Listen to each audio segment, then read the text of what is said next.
ओम नमो भगवते वासुदेवाय।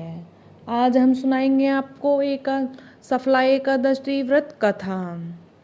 पौष मास के कृष्ण पक्ष महा के में जो एकादशी होती है उसका नाम और उसकी क्या विधि है तथा उसके किस देवता भगवान की पूजा की जाती है, यह हम आज आपको बताएंगे।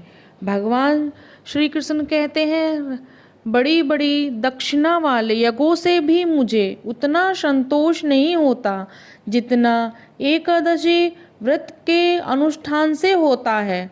पौष मास के कृष्ण पक्ष में सफला नाम की एकादशी होती है।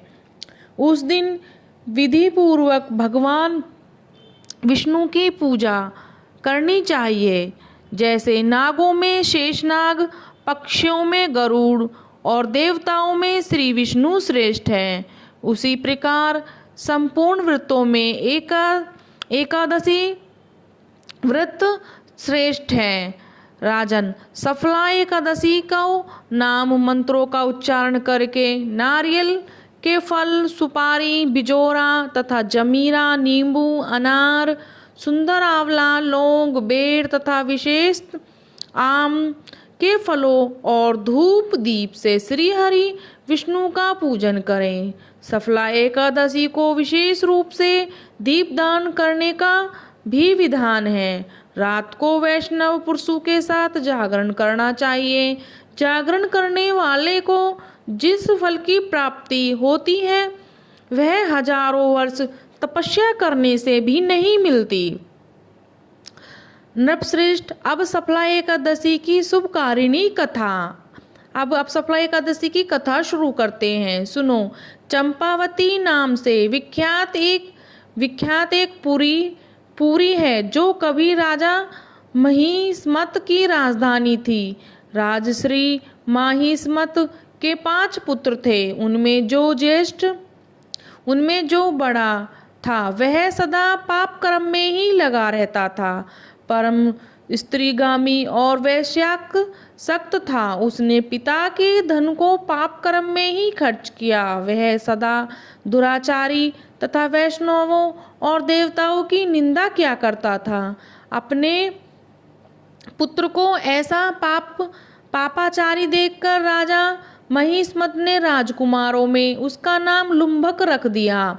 फिर पिता और भाइयों ने मिलकर उसे राज्य से बाहर निकाल दिया। लुम्भक गहन वन में चला गया। वहीं रहकर उसने प्राय समूचे नगर का धन लूट लिया। एक दिन जब वह रात में चोरी करने के लिए नगर में आया तो सिपाहियों ने उसे पकड़ लिया, किंतु जब उसने अपने को राजा महिष्मत का पुत्र बतलाया तो सिपाहियों ने उसे छोड़ दिया। फिर वह वन में लौट आया और मांस तथा वृक्षों के फल का खाकर जीवन का निर्वाह करने लगा।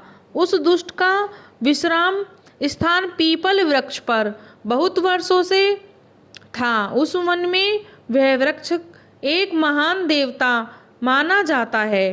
पाप बुद्धि लुम्भक वही निवास करता था। एक दिन किसी संचित पुण्य के प्रभाव से उसके द्वारा एकादशी का व्रत पालन हो गया। पौष मास में कृष्ण पक्ष की दशमी के दिन पापिष्ट लुम्भक ने वृक्षों के फल खाए और वस्त्रहीन होने के कारण रात भर ठंड का कष्ट भोगा। उसने उस समय न तो नींद आई और न आराम ही मिला। वह निस्व प्राण सो रहा था। सूर्य उदय होने पर भी उसको होश नहीं आया। सफला एकादशी के दिन लुम्भक बेहोश पड़ा रहा। दोपहर होने पर उसे चेतना प्राप्त हुई। फिर इधर उधर दृष्टि डालकर वह आसन से उठा और लंगड़े की भांति लड़खड़ाता हुआ वन के भीतर गया। वह मूर्ख भूख से दुर्बल और पीड़ित हो रहा था। राजन, लुम्भक बहुत से फल लेकर जब वह विश्राम स्थल पर लौटा तब तक सूर्यदेव अस्त हो गए। तब उसने उस पीपल वृक्ष की जड़ में बहुत से फल निवेदन करते हुए कहा, इन फलों से लक्ष्मीपति भगवान विष्णु संतुष्ट हो। यह कहकर लुम्भक ने रात भर नींद नहीं ली। इस प्रकार अनायास ही उसने इस व्रत का पालन कर लिया।